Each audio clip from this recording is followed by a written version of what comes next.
I don't know about you, but sometimes I just need to find a little extra inspiration and motivation.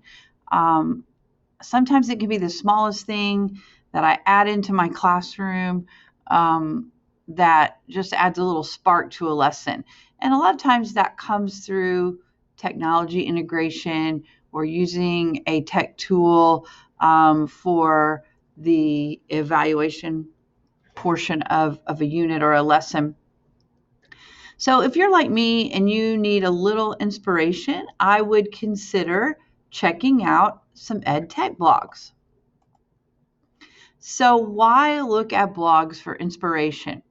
Well, first of all, blogs often come from a practitioner's perspective.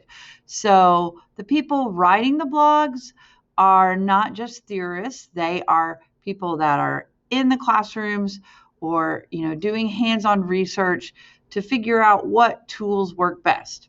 So I like that about them. The other thing I like about blogs is you can find blogs that address very specific topics, issues, or concerns that you may have.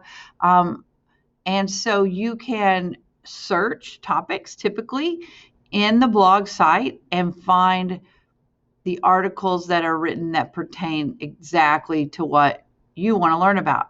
And finally, all teachers are busy and don't have a lot of extra time. And so blogs tend to be quick reads. They're usually shorter in word content. So that means that they cut to the chase, get right to the point, and give you the tools that you need to go ahead and apply those in your classroom. So today I want to address 3 EdTech blogs that you should consider. They are Edutopia, Ditch the Textbook, and EdTech Update. So Edutopia was founded by George Lucas, the filmmaker, in 1991. You may, think of Star Wars when you hear George Lucas. But Edutopia's goal is to shine a spotlight on best practices and to tell stories of innovation in the classroom. So the things that I really like about Edutopia is that it has highly relevant content. The pages I explored include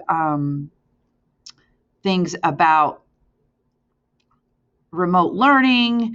I mean, those are at the top of the blog. Tech tools for distance learning, things like that. Technology integration is one whole section on the blog. So it has other things like project-based learning, but the technology integration is the section that's really helpful if you're looking for EdTech tools. And you can also personalize your feed with Edutopia so that if you sign up, it asks you what grade level you teach, what content area you teach, and things like that. And then it tries to customize the feed for the blogs that you would see first. Now, the downside of Edutopia, the things that I saw to kind of critique were the video section in the blog is not organized by topic.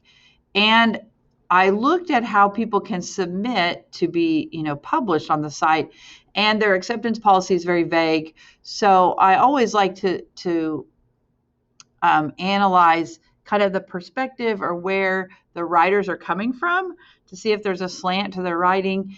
And it's really hard to tell based on Edutopia's policies, what kind of rigor they go through before they allow someone to post on a blog. Obviously, it's not like, intense research, but nonetheless, that's something you need to be aware of. The next one is Ditch That Textbook, and it is founded by Matt Miller, who was in the classroom for 10 years, and he wrote a book, Ditch That Textbook. He's a Google certified innovator, and he's also considered one of the lead influencers in EdTech. So what I liked about this blog is there are very practical posts. I mean, the posts that show up at the, when you initially go to the blog are about specific tools and how you can use them. Like one of them was like 5 things you didn't know about using Jamboard. They're very relevant. Again, a lot about remote learning and what the last year has been like, but specific tools that can be integrated quickly in the classroom. So it is designed for immediate classroom integration, and the posts were well organized by topic.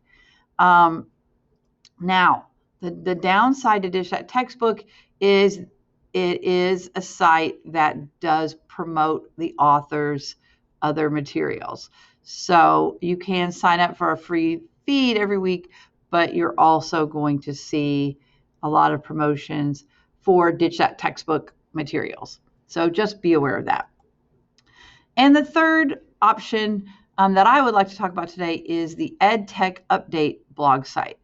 It is a collection of EdTech thought leadership, in its own words. But it is sponsored by a company called Aggregage, which is like a media entrepreneurship company. So the good things about EdTech Update is that it's very current and relevant as well. It provides statistics on the posts and how they're trending. So you can look at the bottom of a post before you open it up fully. So if you look at the thumbnail of the post, it will show you how many people have also looked at that post. So it gives you an idea of like, hey, I'm not the only one that's thinking about this. You know, there are 800 other people that have taken a look at this article. And they do provide links to several resources for digital citizenship lessons. So there's lots of resources there with lessons that you can access through the blog. So that's very wonderful, especially if you're focusing on digital citizenship. Now, the one downside that I could see is this site is hosted by a for-profit company that I mentioned. And so again, you have to think about what are the motives behind that. You know, do they try to sell other things? Do they try to drive you to other sites? So that is something to be aware of as well. I'm not necessarily saying it's bad, but it's just something that you need to be aware of. So here's a great reference to check out how to determine if your educational blog is a scientific one. I really appreciate you taking time to listen to my presentation, and I hope you find some inspiration from one of these blog sites. If you have any questions or you want to share thoughts from me or ways that you have used EdTech blogs, please reach out. Thank you.